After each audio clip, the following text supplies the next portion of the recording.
Então você que trouxe Bíblia, eu quero que você abra aí Filipenses capítulo 1.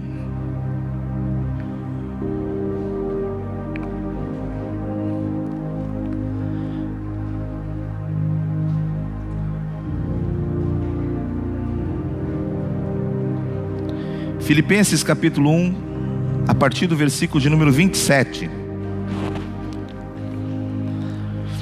O apóstolo Paulo, direcionando uma carta à igreja de Filipos, diz assim: vivei acima de tudo por modo digno do evangelho de Cristo, para que, ou indo ver-vos, ou estando ausente, ouça no tocante a vós outros que estáis firmes em um só espírito, com uma só alma, lutando junto pela fé evangélica, e que em nada estáis intimidado pelos adversários, pois o que é para eles prova evidente de perdição, é para vós outros de salvação, isto da parte de Deus. Porque vos foi concedido a graça de padecerdes por Cristo, e não somente de credes nele. Pois tende o mesmo combate que vistes em mim, e ainda agora ouvistes que é meu.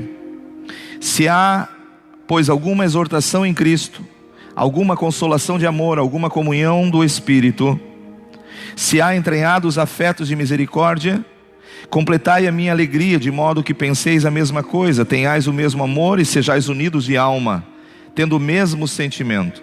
Nada façais por partidarismo ou por vanglória, mas por humildade, considerando cada um superior a si mesmo, não tendo cada um em vista do que é propriamente seu, senão também cada um o qual é do outro.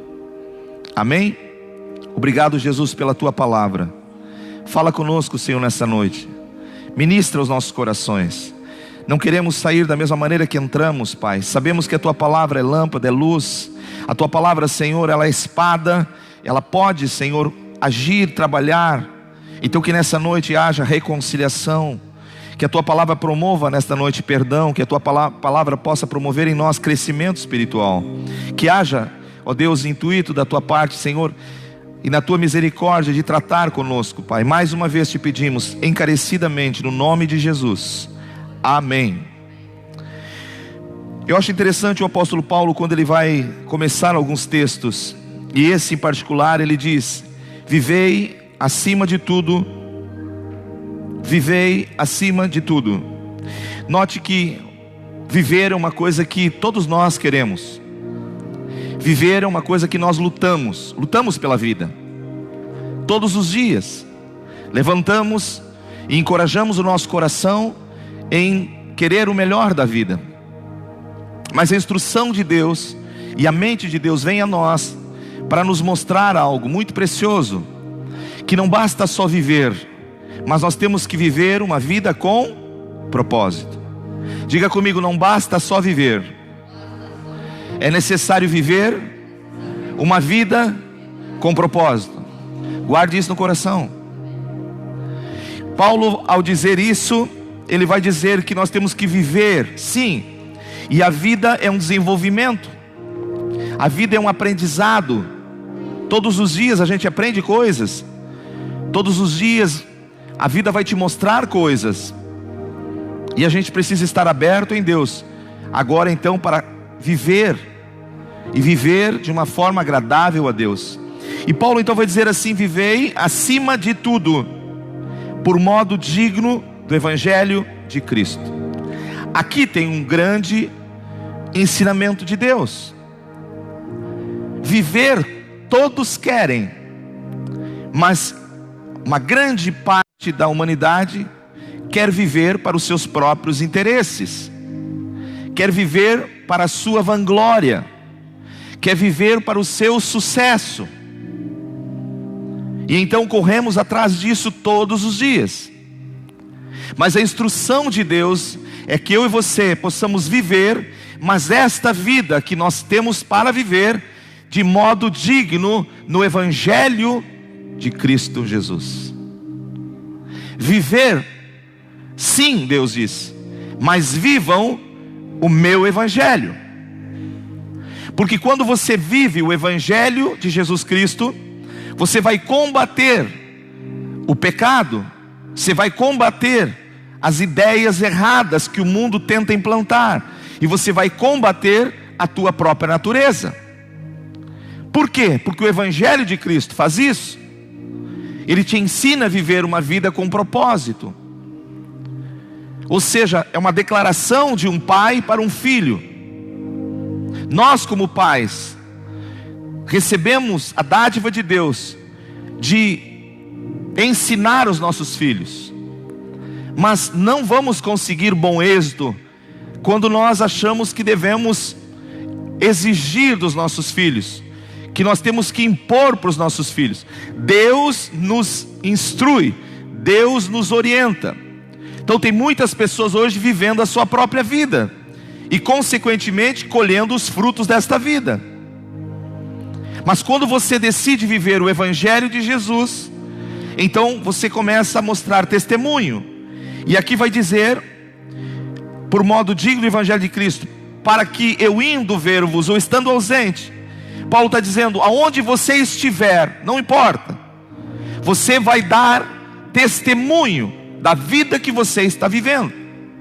Não há necessidade que alguém esteja com o radar controlando o teu ir e vir, porque você próprio entendeu, vestiu esta vestimenta e deseja agora viver por modo digno do Evangelho. Paulo disse, então, assim você começa a testemunhar, seja no teu trabalho, seja na tua vizinhança, seja na igreja, seja na sociedade onde vivemos. Nós vamos testemunhar a vida que Jesus agora plantou através da sua ressurreição em nós. E aí Paulo vai continuar dizendo que nós vamos estar firmes em um só espírito, lutando junto pela mesma fé. E ele diz uma fé evangélica. Esse termo fé evangélica significa a verdadeira fé, aquele propósito pelo qual a palavra de Deus gerou em nós a salvação. Não é qualquer fé, é aquela que vem por meio de ouvir. E ouvir não o Jornal Nacional, não a Netflix, mas de ouvir a palavra de Cristo. E aí que me chama a atenção é que ele vai dizer assim no verso 28: e que em nada estáis intimidados. Note uma coisa: quando você dispõe-te a viver o Evangelho de Cristo, ainda que os nossos inimigos tentem nos intimidar, nós não nos deixaremos nos intimidar.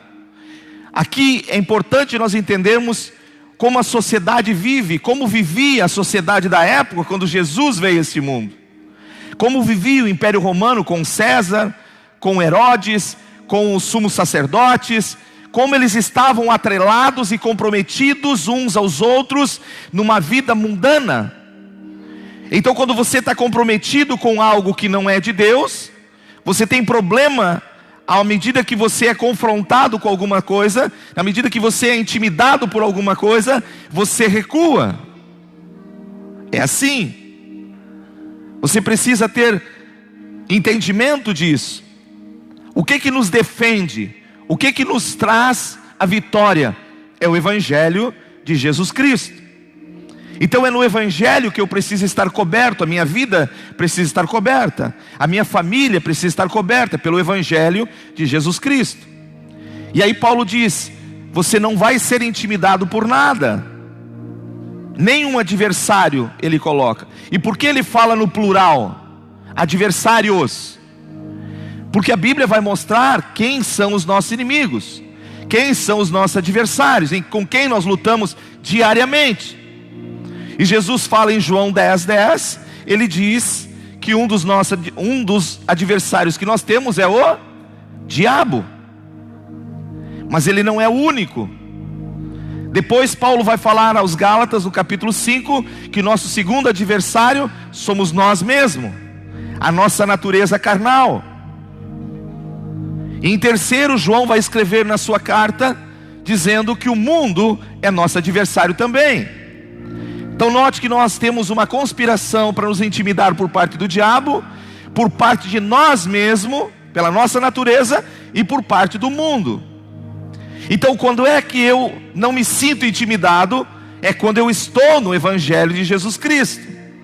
Paulo diz, quando você tem certeza que você está no Evangelho de Jesus Cristo, você tem certeza do teu perdão, você tem certeza da tua restauração nele, e você tem uma consciência limpa e um coração em paz com Deus. Então, por mais que o inimigo tente tramar algo contra você, ele não vai conseguir te intimidar. Quem está entendendo em nome de Jesus?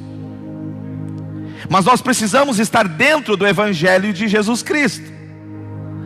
Porque quando nós não estamos no Evangelho de Jesus, nós estamos vivendo a nossa natureza, a nossa vontade, a nossa vida. Nós nos enrolamos no pecado. Paulo vai falar, por exemplo, em Gálatas, quando ele fala da natureza humana pecaminosa, e ele diz, e a obra ou as obras da carne são. Qual é a primeira que ele fala?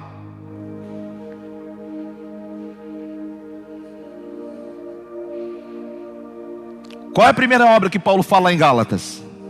Sem abrir a Bíblia agora. Prostituição.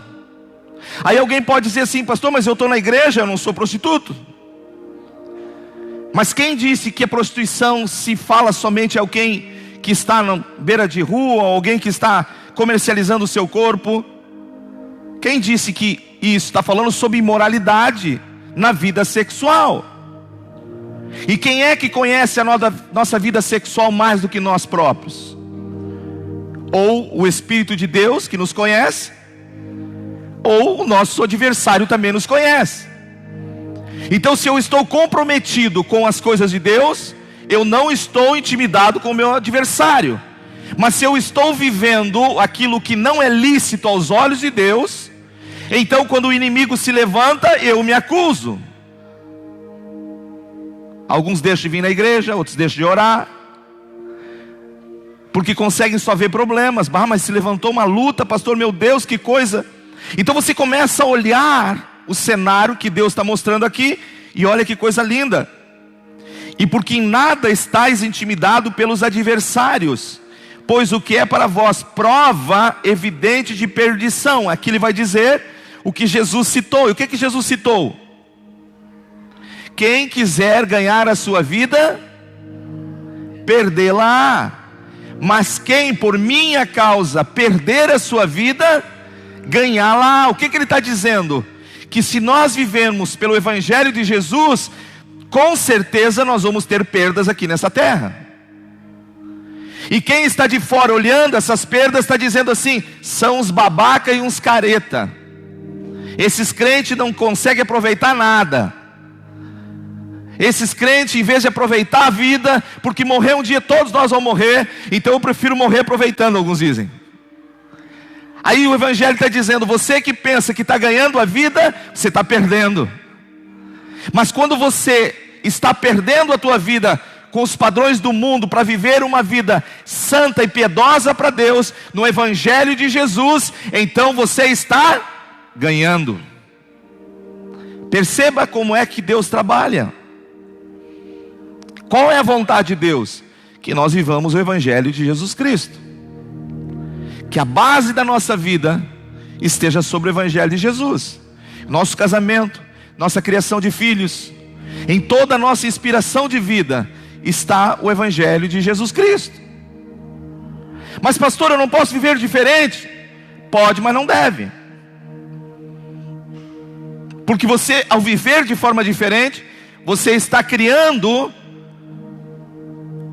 aberturas para que o teu inimigo ou os teus inimigos comecem de uma forma ou outra a te intimidar.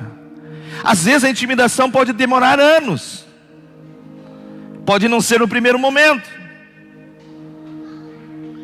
Você já viu alguém saber de algum segredo e trazer uma chantagem? Por exemplo, uma das coisas que eu vejo aí fora, seguida a polícia falando, outro dia eu estava ouvindo um delegado, é aquela pegadinha dos nudes. Já viu aquilo ou não? Eles mandam pelo WhatsApp ali, e a pessoa começa a falar com a menina e tal, daqui um pouco entra com o pai, como se fosse o pai da menina, dizendo, ó, você está falando com uma menina de menor, e você tem aí no teu telefone pornografia da minha filha. Então agora é o seguinte: ou você me paga 10 mil reais, ou eu vou te levar para a polícia. Aí o cara olha, vê a família, vê a situação, não, vou pagar os 10 mil. E começa a se enrolar, porque ele foi intimidado por uma coisa que ele deu acesso ao seu coração, permitiu chegar até ele. E aí tu fica intimidado. Você tenta resolver com a tua mente humana, quando a Bíblia diz aqui: vivei acima de tudo por modo digno do Evangelho de Cristo. Quando você vive o Evangelho de Cristo, a tua mente está em Cristo, teu coração está em Cristo. E então você agora vai combater junto com Cristo toda heresia e toda fonte de coisas erradas, não só na tua vida, como principalmente na tua casa, na tua família. Você não vai deixar aquilo compactuar com tua fé, porque aquilo é ilícito e não faz parte. E o próprio apóstolo Paulo disse: ainda embora que algumas coisas me sejam lícitas, já não me convém mais. Ou seja, eu já mudei de fase. E é isso que eu acho interessante biblicamente. Então eu comecei a observar como Deus está trabalhando nisso. Sabe, Deus não quer que nós vivemos uma vida intimidada. Só que para mim não viver uma vida intimidada, eu preciso estar cheio de Deus, cheio da palavra de Deus. Eu preciso me abastecer com o Evangelho de Jesus Cristo. Então note que vai muito além de eu dizer que eu frequento um templo, que eu faço parte de uma denominação. Muito além disso. Ou seja, eu preciso estar dentro do Evangelho de Jesus Cristo. As demais coisas serão apenas, ou seja, consequência. Consequência eu congrego, como consequência eu tenho um pastor, como consequência eu tenho irmãos. Mas eu preciso estar alicerçado no Evangelho de Jesus Cristo, e viver de modo digno nesse Evangelho. Não uma coisa superficial, não uma coisa barata, mas entendendo o propósito pelo qual Deus realmente enviou seu Filho para morrer por nós na cruz. Viver por modo digno desse Evangelho. Saber que eu posso ter tudo aqui nesta terra, mas desta terra eu sou peregrino. O apóstolo Pedro disse: como peregrino e forasteiro, caminhamos nessa terra, andamos nessa terra. Então nós temos que ter essa percepção de vida, que ao mesmo tempo que Deus pode dar muitas coisas para vivermos, Ele também diz que nosso coração não tem que se apegar a estas coisas. Nós temos que viver para Deus. Diferente do que muitos vivem para si próprio, para os seus desejos, e investem na sua natureza, nós somos desafiados por Cristo para vivermos para Ele, por meio dele. É o que Paulo fala exatamente, Romanos.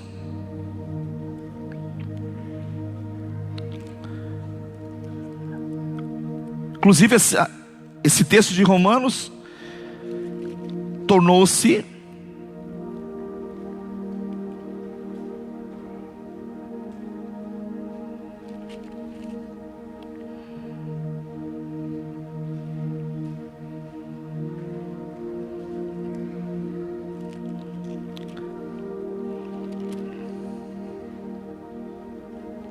Romanos capítulo 11 tornou-se uma canção. Olha o que Paulo vai dizer aqui, verso 33. Ó profundidade da riqueza, tanto da sabedoria como do conhecimento de Deus. Que coisa linda quando você começa a viver o Evangelho de Deus. Há uma riqueza nele, uma riqueza de sabedoria. Se nós conseguíssemos entender que a gente pode extrair, tirar desse Evangelho uma riqueza para a nossa vida, nós tratávamos com certeza o Evangelho de Jesus com mais carinho. Nós olharíamos com mais atenção, porque Paulo vai dizer: a profundidade da riqueza, tanto da sabedoria quanto do conhecimento de Deus. Quão insondáveis são os seus juízos e quão inescrutáveis os seus caminhos. Quem, pois, conheceu a mente do Senhor? Qual é o humano que pode dizer: eu conheci a mente de Deus? Ninguém. Mas teve alguns homens que tiveram a oportunidade de caminhar com Deus e provaram um pouquinho desta glória. E perceberam que riqueza você caminhar com Deus. Que riqueza você aprender e extrair de Deus para a tua vida familiar, para o teu casamento, para os teus filhos. Desta riqueza. E ele vai dizer: quem primeiro deu a ele para que venha a ser restituído? Porque dele, por meio dele e para ele são todas as coisas. Então quando você vai ali para Filipenses e você olha esse texto, Paulo mostrando que nós precisamos viver por modo digno. Agora, se você for um pouquinho à frente, em Colossenses capítulo 1,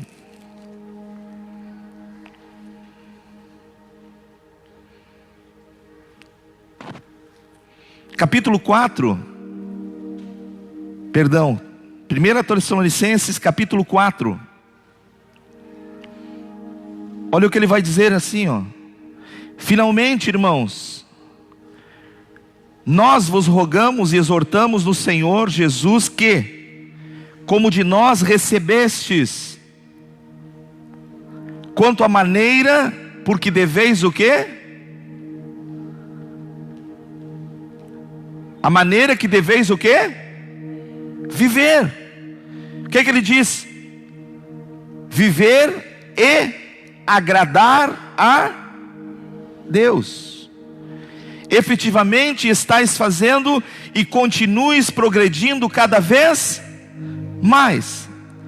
Então a instrução do Senhor para nós, para a nossa geração, continua sendo o mesmo. Ah, pastor Maurício, estamos falando do evangelho de 2000 anos. Sim, mas Hebreus vai dizer Jesus Cristo ontem, hoje e sempre. Na época e no tempo do avanço da tecnologia, onde as coisas estão se modernizando, o nosso Deus é o mesmo. Seus princípios são os mesmos. Deus não abre mão e não negocia. Queremos andar com Ele, existe um preço. Existe um preço a ser pago. Jesus pagou o preço da nossa condenação na cruz, mas nós temos um preço da nossa santidade para viver com Ele. É uma renúncia. Se todo dia eu acordar e eu não entender que na terra não tem super-herói, todos nós estamos sujeitos aos mesmos sentimentos. O dia que eu acordar e achar que eu não preciso ler a Bíblia, que eu não preciso orar, que eu não preciso congregar, porque eu acho que eu já sei demais, eu estou declarando a minha falência. Por quê? Porque os meus inimigos começarão a me intimidar.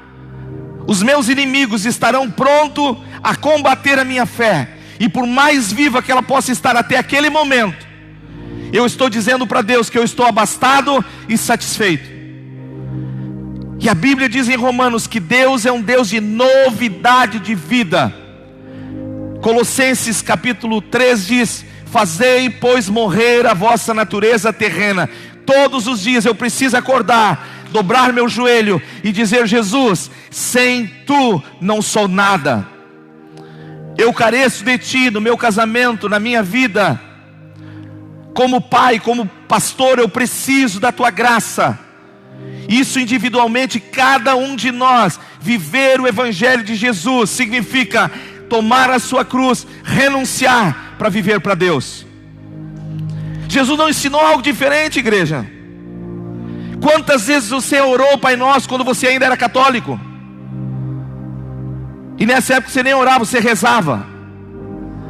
Quantas vezes você abriu a tua boca e repetidamente você disse: Pai Nosso que estás no céu, santificado seja o Teu nome, venha a nós o Teu reino, seja feita a Tua vontade, e nunca se deu conta. Nós não fomos chamados para satisfazer a nossa vida. Nós somos chamados para sair da morte para a vida que Deus nos deu. Então eu preciso entender que o evangelho de Jesus não é eu. O evangelho de Jesus é Deus. O centro do meu coração, o centro da minha vida passa por Cristo. O centro da tua vida, o centro do teu coração passa por Cristo.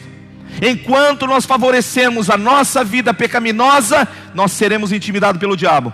Enquanto nós deixarmos o mundo nos influenciar, seremos intimidados pelo mundo. Enquanto deixarmos o diabo nos influenciar, seremos intimidados pelo diabo, ainda que estejamos congregando. Porque é mais do que congregar. A vida é um relacionamento diário com o Evangelho. Paulo diz isso: vivei por modo digno do Evangelho. Não viva para os teus interesses, não viva pelo que você quer, viva pelo propósito pelo qual Deus te chamou, da morte para a vida, das trevas para a luz. Comece a pedir para Deus iluminar o teu entendimento, comece a pedir para Deus iluminar os teus pensamentos, para que você comece a ver a amplitude do reino, do que Deus começou a fazer na tua vida. Começou, Ele não terminou. Ele começou a fazer coisas na minha vida, já se passaram quase 30 anos, e Ele continua fazendo dia após dia, nos impactando com coisas que você não imagina. Porque esse é o Evangelho de Jesus. Se Ele não mexer com as nossas bases, se Ele não nos mostrar perigos, se Ele não nos mostrar advertência, se Ele não nos corrigir, Ele não é o amor de Deus. Pode ser qualquer outra coisa, menos o Evangelho de Jesus. Porque Jesus, por onde passou, com quem Ele falou, Ele confrontou a vida pecaminosa, os seus interesses, sabe? E isso é importante. Então quando você olha Jesus falando aqui, através de Paulo, dizendo que foi dado-nos o direito de Deus, e não só de crer, mas também de padecer. Olha a palavra padecer aqui, significa pagar um preço pelo que você tem. Então a graça pode ter sido de graça, mas ela não é barata, ela custou um preço para Deus. E é nesse Evangelho que nós precisamos viver. Então cuide teu coração, cuide a maneira que você está vivendo, e peça todo dia para Deus, dizendo: Senhor, eu quero viver por modo digno do Evangelho de Jesus. Me ajuda a estar no centro do teu Evangelho, no centro da tua palavra. Por quê? Porque Deus quer que você enfrente, você creia, mas também você pague o preço da tua fé. Muitos pagaram o preço da sua fé com morte, queridos. Muitos enfrentaram a morte pela sua fé. E hoje nós precisamos só matar a nossa natureza. Nós não enfrentamos o perigo de morte pela nossa fé ainda, se formos sábios e cuidarmos do que estamos fazendo. Muitos patrícios nossos, vizinhos, não cuidaram, e muitos estão perecendo hoje na sua fé, por causa daquilo que eles mesmos proporcionaram na sua nação. Então nós temos que abrir os nossos olhos. Agora o texto segue, verso 2 vai dizer assim: se há, pois, alguma exortação em Cristo, alguma comunhão, alguma consolação de amor, alguma comunhão do Espírito, se há entranhados afetos e misericórdia, completai a minha alegria, de modo que penseis a mesma coisa. Vamos fazer aqui um negócio. Você já teve a experiência, talvez assim, digamos, de você sentar com algumas pessoas para decidir algo, e aí você coloca uma opinião sobre aquilo, olha assim, e dá direito para o outro falar, para o outro falar e para o outro falar, e você vai chegar à conclusão que no término todos falaram de forma diferente. Não, mas eu penso assim. Não, mas eu penso assado. Não, mas assim é melhor. Não, mas assim. E você não chega a um denominador comum. Diga: por quê, pastor?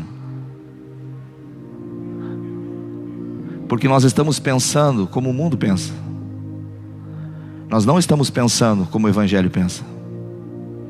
Paulo disse: se tudo o que eu falei, se há entranhados afetos de misericórdia, se há um laço do Espírito na vida de vocês, se há uma comunhão de amor, não vai ser difícil de vocês pensarem a mesma coisa.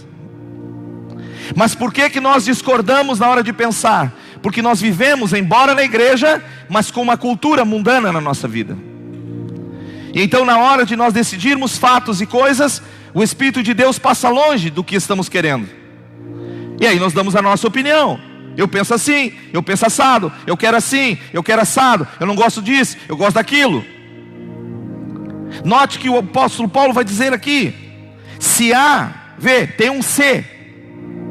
Se há, na minha vida e na tua vida, a exortação de Cristo, começa por aqui. Um pai que está exortando o filho. Se há na nossa vida essa exortação, se há esta paternidade em nós, se há esta ligação, que nós tenhamos este sangue passando por nós, o sangue do Cordeiro Imaculado de Deus.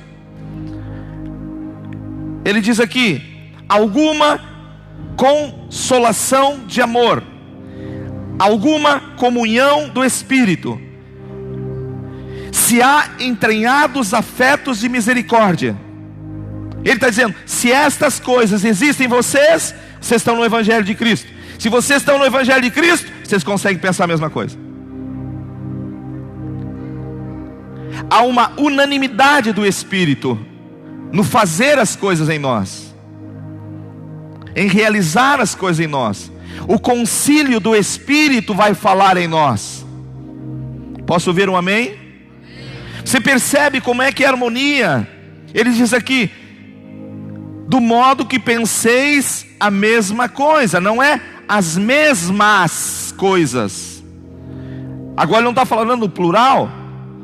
A mesma coisa, o mesmo propósito, a mesma vida, o mesmo caminhar, o mesmo fluir de Deus. Se há, e ele vai dizer aqui: tenhais o mesmo amor, sejais unidos de alma, tendo o mesmo sentimento. Mesmo sentimento. Se você vai um pouquinho para frente, no verso 5 do capítulo 2, ele vai dizer: tende em vós o mesmo que houve em quem? No Bolsonaro? No Lula? No STF? Não. O mesmo sentimento que houve em... Quem é a base da nossa vida, igreja? Cristo Jesus. Eu tenho que pensar como Ele, eu tenho que sentir como Ele, eu tenho que me mover como Ele. Tem alguma coisa errada quando eu digo que eu sou de Cristo, mas os meus sentimentos me levam contrário a Cristo, as minhas ações, os meus pensamentos contrário a Cristo. Se a Bíblia diz que há pureza no casamento, há pureza no namoro, então se eu estou tendenciosamente indo para um lado contrário, tem coisa errada. Não está fluindo aquilo que o Espírito de Deus está me ensinando. Posso ouvir um amém? Se percebe que o Espírito de Deus trabalha na unidade. Jesus, quando orou na oração sacerdotal, ele disse: eu oro para que vocês sejam um em mim, como eu sou um com o Pai. Mas como é que nós podemos ter essa unidade em nós? É quando nós estamos vivendo o Evangelho de Cristo Jesus. Quando você entende que este livro é o teu manual de vida, que é Ele quem vai te inspirar você a amar tua esposa, a cuidar dela, amar teu marido, a cuidar dele, a amar teus filhos, a cuidar e ensinar e ser uma referência. Pois esse é o propósito de Deus para nós. Então vivemos num tempo onde nós precisamos despertar isso em nós. Viver só para viver? Não. Viver com um propósito. Viver para Cristo. Viver para o Evangelho de Cristo. Então a nossa oração começa a mudar. Senhor, estou ensinando os meus filhos para que a minha casa te glorifique. Estou ensinando os meus filhos para que eles vão para o colégio e sejam bênção. Estou ensinando os meus filhos para que eles cresçam, façam uma faculdade e ocupem uma posição boa de destaque, mas com o intuito de promover a fé do meu Senhor.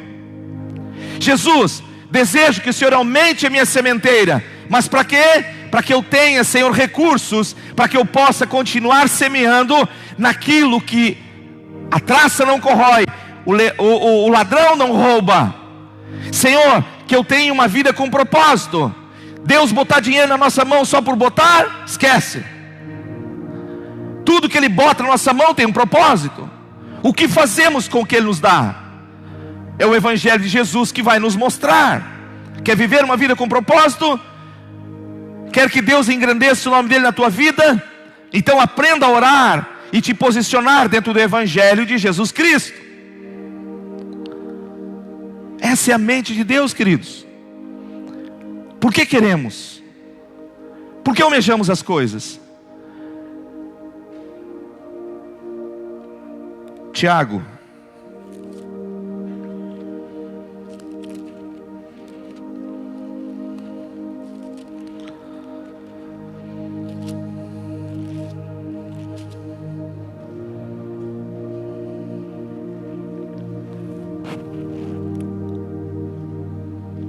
capítulo 4.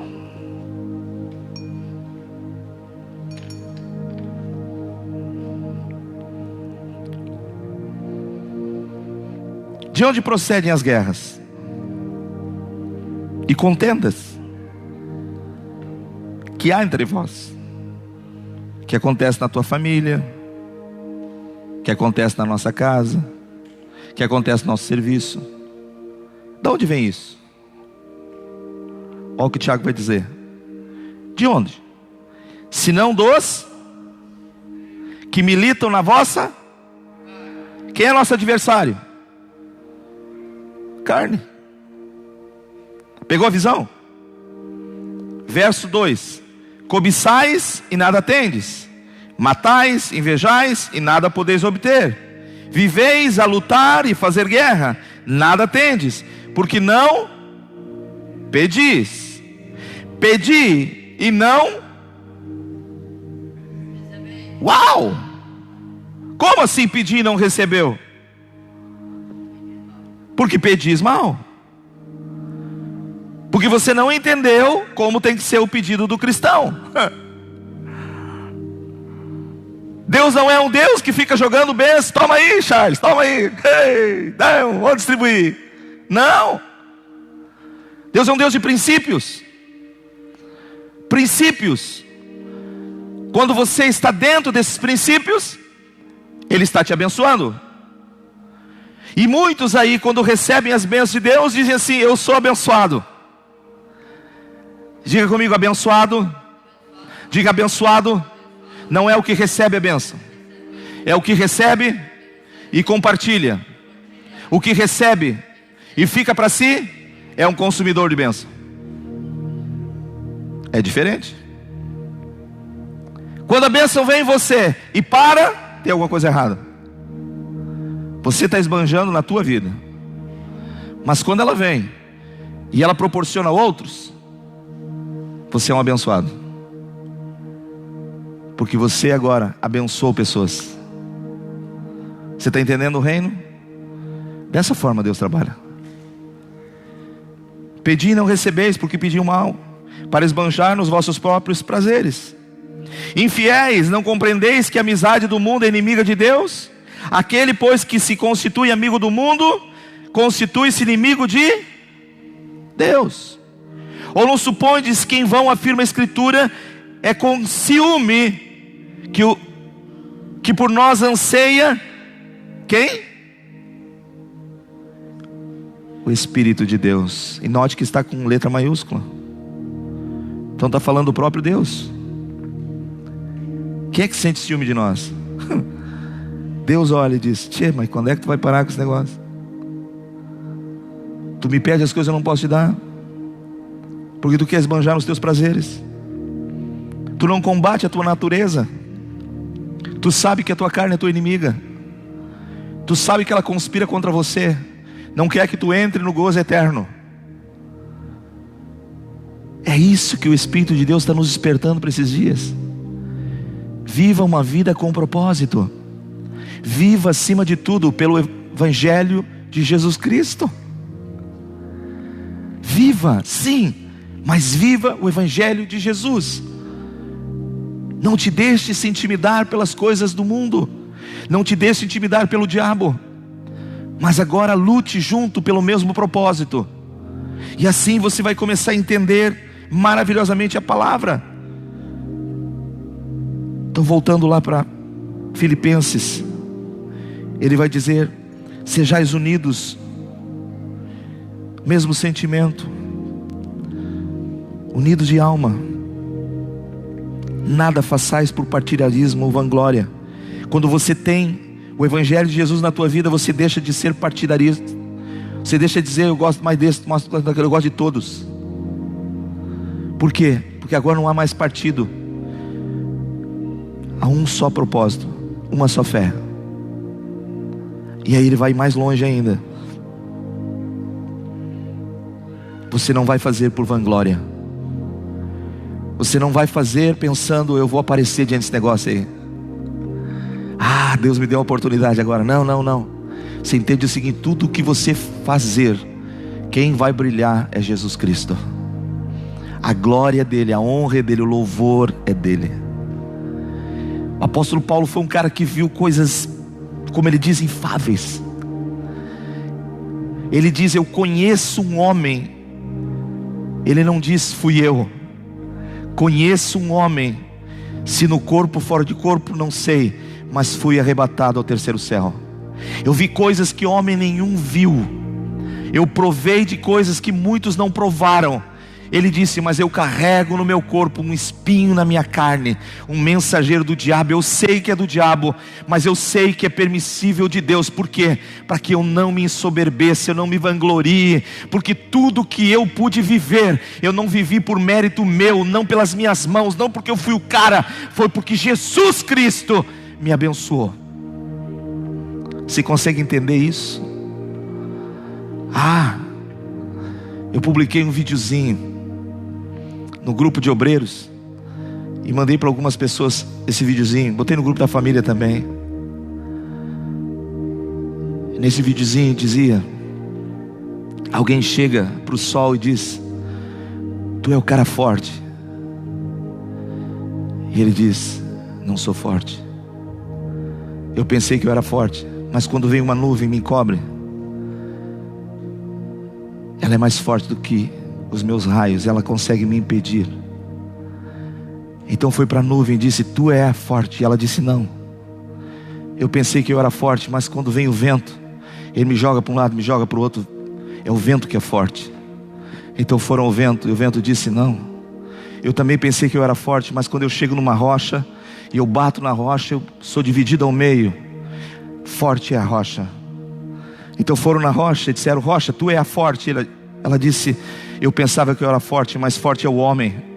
Porque o homem vem com uma marreta e com máquinas e começa a bater nas minhas pedras e começa a esmiuçar e termina com a rocha. Então foram para o homem e disseram: tu é o forte. Ele disse: eu pensei que eu era forte, mas quando eu vi a morte me abraçou e eu perdi a minha força. Então foram à morte e disseram: morte, tu é forte. Ela disse: eu pensava que eu era forte, mas um dia eu abracei um homem e no terceiro dia ele me venceu. Ele saiu da morte, ele venceu, ele é vida, ele é Jesus. Esse é forte. E é nesse homem e nesta fé que eu e você precisamos viver. Nós não somos desafiados a viver conforme o regimento interno da fonte de bênção. Nós não somos desafiados a viver conforme os rudimentos que queremos. Nós somos desafiados por Deus a viver o evangelho desse homem forte, a plumar a nossa vida, a colocar a nossa casa sobre este homem. Ele disse: eu sustento a minha igreja, eu edifico a minha igreja, eu abasteço a minha igreja. E é por isso que nós temos que repensar o que nós entendemos de igreja hoje, o que nós pensamos que fazemos para Deus. Porque a Bíblia diz que tudo que Ele deseja de nós é que nós possamos viver o evangelho que Ele nos trouxe. Os anjos, quando anunciaram o evangelho para os pastores no campo, eles disseram: não temais, regozijai-vos, porque vos trazemos boas novas de grande alegria. Mas que alegria é essa que hoje as pessoas vivem? Tem muitas pessoas com a Bíblia dentro de casa em depressão, com a Bíblia dentro de casa, mas vivendo prostituição, com a Bíblia dentro de casa deixando os filhos ficar amaziados. Que evangelho nós vivemos hoje? O evangelho não tem que estar aberto em cima de uma estante, na cabeceira de uma cama. O evangelho precisa estar gravado nas paredes do nosso coração. E então nós vamos caminhar sobre ele, viver sobre ele. A nossa fé vai estar estabelecida sobre ele. E Deus, aquele que abre portas, Deus, aquele que promove e faz as coisas acontecer, aquele que chama a existência o que não existe, esse Deus vai cuidar de você, da tua casa, do teu futuro e de tudo que você tem. Esse evangelho nós precisamos ter na nossa vida. Então nós vamos participar da ceia. Eu louvo a Deus porque por 7 anos nós tomamos a ceia neste lugar. Sei que muitas pessoas foram abençoadas, mas Deus assim tem nos conduzido. E de forma eu só tenho a agradecer a Deus, junto com minha família e todos que estão participando, que de alguma forma tem nos ajudado, que tem sido tocado o seu coração. Porque sei que nós estamos numa caminhada, ela não chegou ao final. Tem muita coisa para fazer para Jesus ainda. E Ele conta comigo e contigo. Mas não de qualquer jeito. Ele nos chama para caminhar sobre o Evangelho de Jesus Cristo. Então você encontra homens na Bíblia que caminharam com Deus. Eles tiveram experiências com Deus. Abraão caminhou com Deus. Noé caminhou com Deus. Tiveram suas vidas sendo trabalhadas. E Deus continua nos desafiando. Você quer caminhar comigo? Você quer andar comigo? Não se preocupe, eu vou cuidar de você.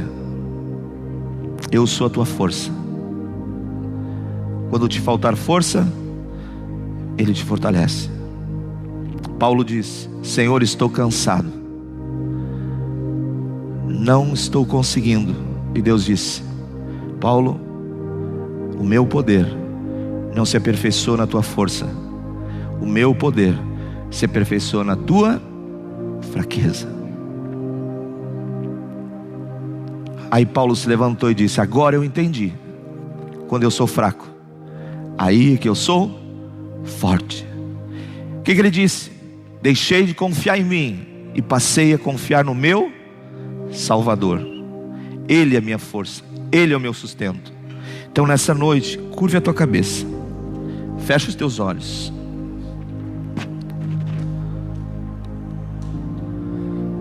E comece a pedir para o Espírito Santo os sentimentos de Jesus batendo forte no teu coração.